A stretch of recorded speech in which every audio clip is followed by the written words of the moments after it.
എല്ലാവർക്കും നമസ്കാരം. ഇന്നത്തെ വീഡിയോ കുറച്ച് ഫലവൃക്ഷങ്ങൾ, അതായത് തെങ്ങ്, മാവ്, പ്ലാവ്, ചാമ്പ, മാങ്കോസ്റ്റിൻ തുടങ്ങിയ ദീർഘകാല വിളകൾ നടുന്ന രീതിയാണ് കാണിക്കുന്നത്. നമ്മൾ ആദ്യം നട്ടുവെക്കുന്നത് 3 തെങ്ങാണ്. 3 തെങ്ങും വ്യത്യസ്ത ഇനത്തിൽപ്പെട്ടതാണ്. ആദ്യത്തേത് മലേഷ്യൻ തെങ്ങ്, രണ്ടാമത്തേത് ചെന്തെങ്ങ്, അടുത്തത് ടീൻറ്റുഡി. തെങ്ങ് കൂടാതെ J33 ഇനം പ്ലാവ്, അടുത്തത് പ്രിയൂർ ഇനത്തിൽപ്പെട്ട മാവ്, തായ്ലൻഡ് ചാമ്പ, അടുത്തത് മാങ്കോസ്റ്റിൻ. ഇത്രയും തൈകളാണ് നമ്മൾ നട്ടുപിടിപ്പിക്കാൻ പോകുന്നത്. ഇനി നമുക്ക് ആദ്യം തന്നെ നടുമ്പോൾ ചേർക്കേണ്ട വളങ്ങൾ മിക്സ് ചെയ്ത് വെക്കാം. ഞാനിവിടെ 3 തെങ്ങ്, ഒരു പ്ലാവ്, ഒരു മാവ്, ഒരു ചാമ്പ, ഒരു മാങ്കോസ്റ്റിൻ, ഇത്രയും നടുന്നതിനുള്ള വളമാണ് മൊത്തത്തിൽ മിക്സ് ചെയ്ത് വെക്കുന്നത്. ആദ്യം 5 കിലോ ചാണകപ്പൊടി, 1 കിലോ വേപ്പിൻ പിണ്ണാക്ക്, 2 കിലോ എല്ലുപൊടി, ഒരു ചെറിയ കൊട്ട ചാരം, പിന്നെ എടുത്തിരിക്കുന്നത് നമ്മുടെ വീട്ടിൽ തന്നെ തയ്യാറാക്കിയ കമ്പോസ്റ്റാണ് ചേർക്കുന്നത്. നമുക്കിവിടെ കമ്പോസ്റ്റ് വളം ധാരാളം ഉള്ളതുകൊണ്ട് ചാണകപ്പൊടി കുറച്ചാണ് ചേർത്തിരിക്കുന്നത്. കമ്പോസ്റ്റ് ഇല്ലെങ്കിൽ അതനുസരിച്ച് ചാണകപ്പൊടി കൂടുതൽ എടുക്കണം. അതായത് ഒരു തെങ്ങിന് 4 കിലോ ചാണകപ്പൊടി എന്ന കണക്കിന് എടുക്കാവുന്നതാണ്. ഞാനിവിടെ 15-20 കിലോ കമ്പോസ്റ്റ് എടുത്തിട്ടുണ്ട്. ഇനി ഇതെല്ലാം കൂടി മിക്സാക്കണം. സാധാരണ നമ്മൾ വളങ്ങൾ മിക്സാക്കുന്ന കൂടത്തിൽ മേൽമണ്ണ് കൂടി ചേർത്താണ് മിക്സാക്കേണ്ടത്. എന്നാൽ ഇവിടെ പലതരത്തിലുള്ള ഫലവൃക്ഷങ്ങൾ നടുന്നതുകൊണ്ട് വളങ്ങൾ മാത്രം മിക്സാക്കി എടുക്കുകയാണ്. നിങ്ങൾക്ക് വേണമെങ്കിൽ മേൽമണ്ണ് കൂടി ഇട്ട് മിക്സാക്കിയിട്ട് തൈകൾ നടാം.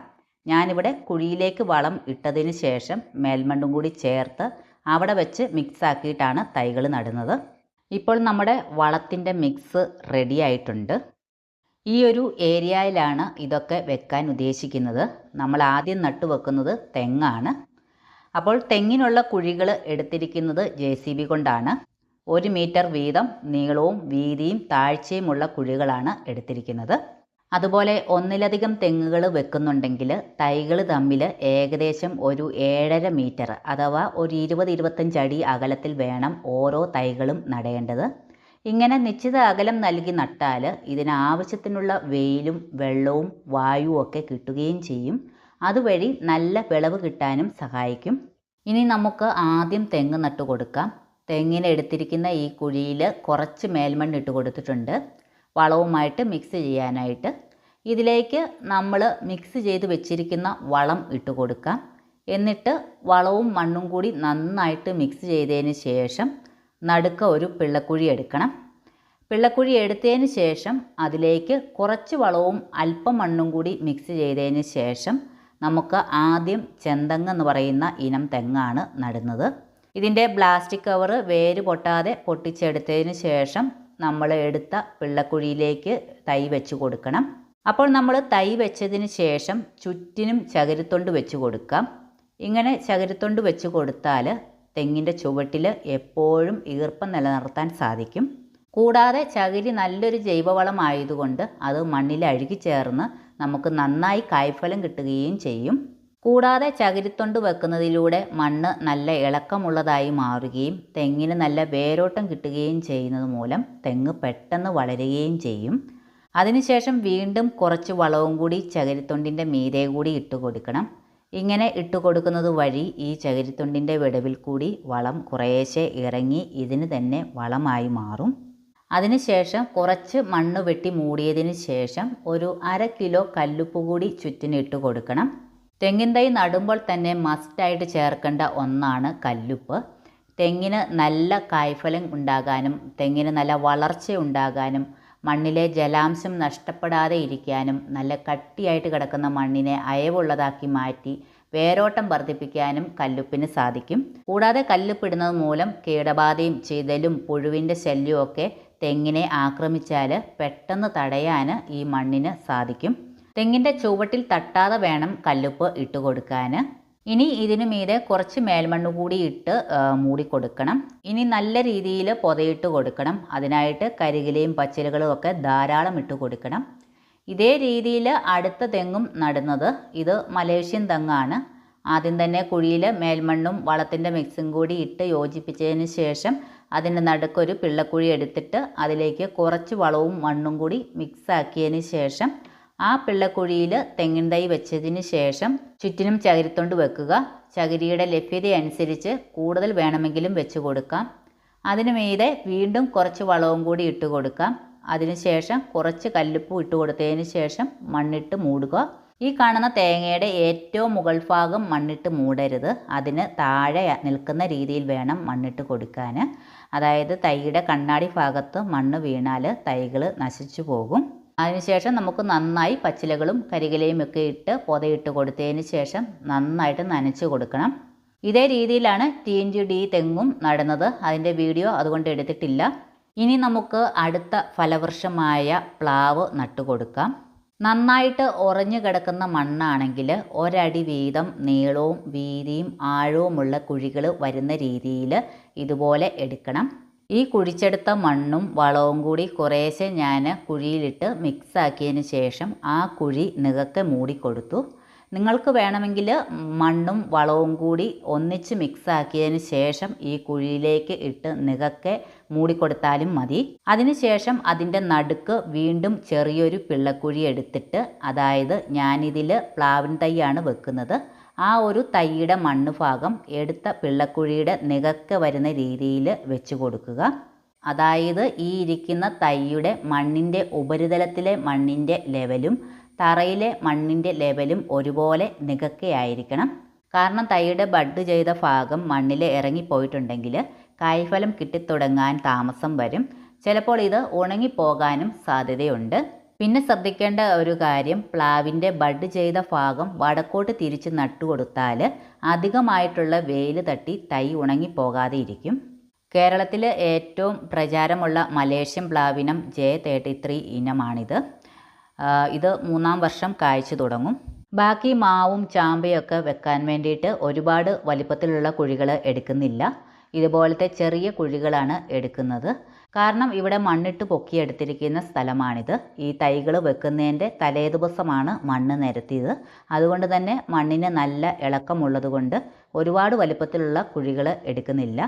എന്നാൽ നിങ്ങൾ എടുക്കുമ്പോൾ ഞാൻ ആദ്യം കാണിച്ച പോലെ ഒരടി വീതം നീളവും വീതിയും ആഴവുമുള്ള കുഴികളാണ് എടുക്കേണ്ടത്.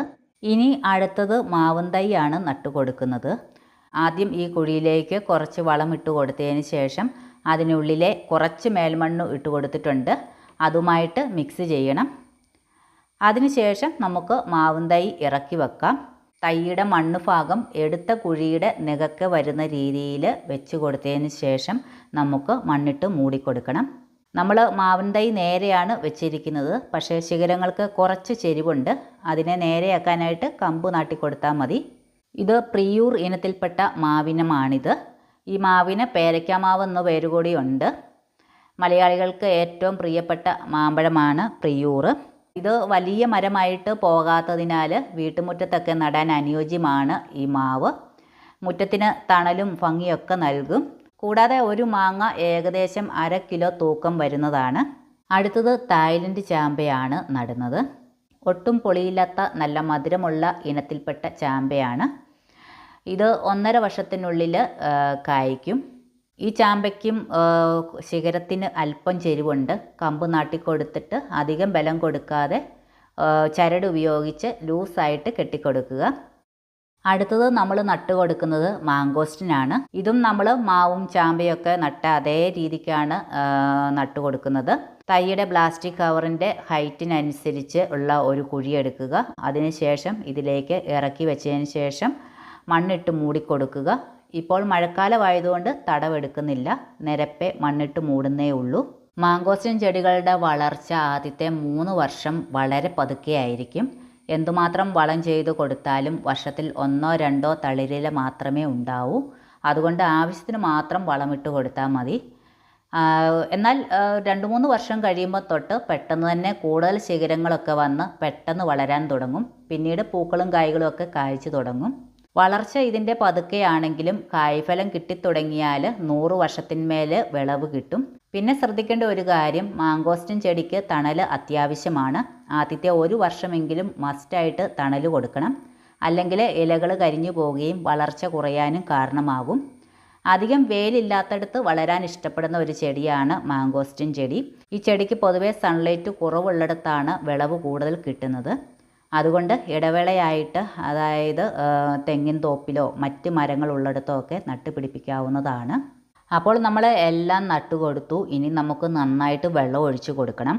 ഇനി ഇതുപോലത്തെ ഫലവൃക്ഷങ്ങൾ വെക്കുമ്പോൾ ശ്രദ്ധിക്കേണ്ട കുറച്ച് കാര്യങ്ങളും കൂടി പറയാം.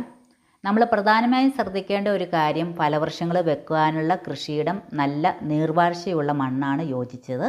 അതുപോലെ ധാരാളം സൂര്യപ്രകാശം ലഭിക്കുന്ന സ്ഥലത്ത് വേണം തൈ നടാനായിട്ട് തിരഞ്ഞെടുക്കാനായിട്ട്. തെങ്ങിൻ തൈകളാണ് തിരഞ്ഞെടുക്കുന്നതെങ്കിൽ നല്ല കരുത്തുള്ള തൈകൾ നോക്കി മേടിക്കുക.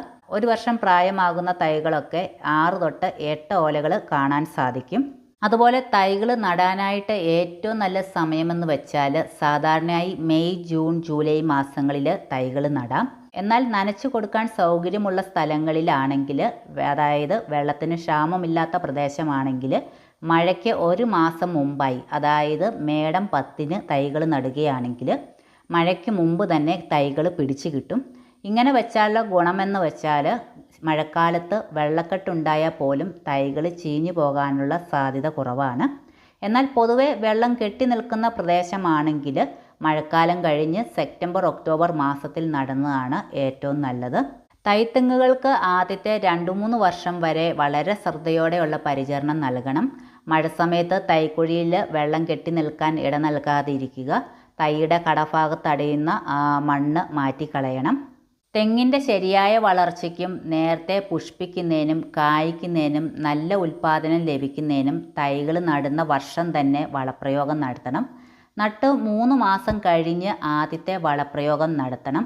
അതായത് മെയ്, ജൂൺ മാസങ്ങളിൽ തൈകൾ നടുന്നവർ അടുത്ത വളപ്രയോഗം നടത്തേണ്ടത് ആഗസ്റ്റ്, സെപ്റ്റംബർ മാസമാണ് വളങ്ങൾ ഇട്ട് കൊടുക്കേണ്ടത്.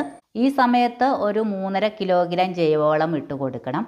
പിന്നീട് തൈകൾ നട്ട് 1 വർഷമാകുമ്പോൾ 3 കിലോ ജൈവവളവും, 2-ാം വർഷം 5 കിലോ ജൈവവളവും, പിന്നീടുള്ള വർഷങ്ങളിൽ 10 കിലോഗ്രാം വീതം എല്ലാ വർഷവും കുഴിയുടെ ഉൾഭാഗത്തിട്ട് കൊടുത്തതിന് ശേഷം അരിഞ്ഞിറക്കി ഭാഗികമായി മൂടണം. ഇങ്ങനെ കുറേശ്ശെ മണ്ണും വളവും ഇട്ട് മൂടുന്നത് വഴി തെങ്ങിനെടുത്ത കുഴിയുടെ ആഴം കുറയുകയും തൈകൾ വളർന്നു വരുന്നതോടെ കുഴിക്ക് വലിപ്പം കൂടുകയും ചെയ്യും. 4-5 വർഷം ഇങ്ങനെ ചെയ്യുമ്പോൾ ഈ കാണുന്ന തൈക്കുഴി വളർച്ചയെത്തിയ തെങ്ങിനാവശ്യമായ തടമായി തീരും. അതുപോലെ വേനൽക്കാലത്താണെങ്കിൽ നന്നായിട്ട് നനയ്ക്കണം. ഒരു 4 ദിവസം കൂടുമ്പോൾ 45 ലിറ്റർ വെള്ളം എന്ന കണക്കിൽ ഒഴിക്കണം. പിന്നെ എല്ലാവർക്കും ഉള്ള ഒരു സംശയം, തെങ്ങിന് ജൈവവളം മാത്രം പോരാ, രാസവളവും കൂടി വേണമെന്നാണ് പറയുന്നത്. പക്ഷേ തെങ്ങ് പോലെയുള്ള ദീർഘകാല വിളകൾക്ക് ജൈവവള പ്രയോഗമാണ് ഏറ്റവും നല്ലത്. അതായത് നല്ല ഫലപുഷ്ടിയുള്ള മണ്ണിൽ വളരുന്ന തെങ്ങുകൾക്ക് രാസവളം ചേർക്കേണ്ടതില്ല. രാസവളം ചേർക്കുകയാണെങ്കിൽ തന്നെ അത് ശരിയായ അളവിലും ശരിയായ സമയത്തും നൽകിയാൽ മാത്രമേ അതുകൊണ്ട് പ്രയോജനം ലഭിക്കുകയുള്ളൂ. എല്ലാ ജൈവവളങ്ങളും തെങ്ങിന് ആവശ്യമായ പോഷകമൂലകങ്ങൾ അടങ്ങിയിട്ടുണ്ട്. ജൈവവളം ചേർക്കുമ്പോൾ മണ്ണിൻ്റെ ഘടന മെച്ചപ്പെടുത്തുകയും മണ്ണിലെ സൂക്ഷ്മജീവികളുടെ പ്രവർത്തനങ്ങൾക്ക് ആക്കം കൂട്ടുകയും ചെയ്യുന്നു. തെങ്ങിന് ചേർക്കാൻ പറ്റിയ ഏറ്റവും നല്ല ജൈവവളങ്ങളെന്ന് വെച്ചാൽ തെങ്ങിൻ തോട്ടത്തിലെ കളകൾ പറിച്ച് തെങ്ങിൻ തടത്തിൽ ഇട്ട് കൊടുത്താൽ അത് ജീർണിച്ച് വളമായി ചേരും. പിന്നെയുള്ളത് പലതരത്തിലുള്ള കമ്പോസ്റ്റുകൾ ചേർത്ത് കൊടുക്കാവുന്നതാണ്. അതായത് കിച്ചൺ കമ്പോസ്റ്റ്, മണ്ണിര കമ്പോസ്റ്റൊക്കെ ചേർക്കാൻ പറ്റിയ മറ്റൊരു ജൈവവളമാണ്. കൂടാതെ ചാണകം, ചാരം, വേപ്പിൻ പിണ്ണാക്ക്, അതുപോലെ ഈ നമ്മുടെ വീട്ടിലൊക്കെ മീനിൻ്റെ വേസ്റ്റ് തെങ്ങിൻ്റെ ചുവട്ടിൽ മണ്ണിട്ട് മൂടാം. അല്ലെങ്കിൽ മീനിൻ്റെ വേസ്റ്റ് വളമാക്കി മാറ്റിയിട്ട് ഇട്ട് കൊടുക്കാം. ഇങ്ങനത്തെ മത്സ്യവളങ്ങൾ ഒക്കെ നമുക്ക് തെങ്ങിന് ജൈവവളമായിട്ട് ഉപയോഗിക്കാവുന്നതാണ്. അതുപോലെ ശീമക്കൊന്ന പോലുള്ള ചെടികൾ തെങ്ങിൻ്റെ അതിരുകളിൽ വളർത്തി അത് പച്ചിലവളമായിട്ട് തടത്തിൽ വെട്ടിയിട്ട് മൂടുന്നത് നല്ലതാണ്. വേനൽക്കാലത്ത് തടത്തിൽ പച്ചിലകളിട്ട് മൂടുന്നത് ഈർപ്പം നിലനിർത്താനും നല്ലതാണ്. എന്നാൽ മഴക്കാലത്ത് പച്ചിലകൾ വെട്ടിയിട്ട് മണ്ണിട്ട് മൂടണം. അത് തെങ്ങിന് ഏറ്റവും നല്ല പച്ചിലവളമാണ്. കാരണം അന്തരീക്ഷത്തിൽ നിന്ന് ഏറ്റവും കൂടുതൽ നൈട്രജൻ കണ്ടൻറ്റ് വലിച്ചെടുക്കാൻ കഴിവുള്ള ഇലയാണ് ശീമക്കൊന്ന. ചാണകത്തിന് പകരക്കാരനാണ് ശീമക്കൊന്ന. ചാണകം കിട്ടാൻ ബുദ്ധിമുട്ടുള്ളവരാണെങ്കിൽ ശീമക്കൊന്നയും പച്ചിലകളും മറ്റും ചേർത്ത് കൊടുക്കാവുന്നതാണ്. അപ്പോൾ ഇത്രയും കാര്യങ്ങളാണ് ഈ വീഡിയോയിൽ ഉൾപ്പെടുത്തിയിരിക്കുന്നത്. നിങ്ങൾക്ക് എന്തെങ്കിലും സംശയങ്ങളുണ്ടെങ്കിൽ കമൻ്റ് ഇട്ടാൽ മതി, റിപ്ലൈ തരുന്നതായിരിക്കും. അപ്പോൾ ഇന്നത്തെ വീഡിയോ നിങ്ങൾക്ക് ഇഷ്ടമായിട്ടുണ്ടെങ്കിൽ ലൈക്ക് ചെയ്യാനും ഷെയർ ചെയ്യാനും കമൻറ്റ് ചെയ്യാനും മറക്കരുത്. അപ്പോൾ നല്ലൊരു വീഡിയോയുമായിട്ട് വീണ്ടും വരാം.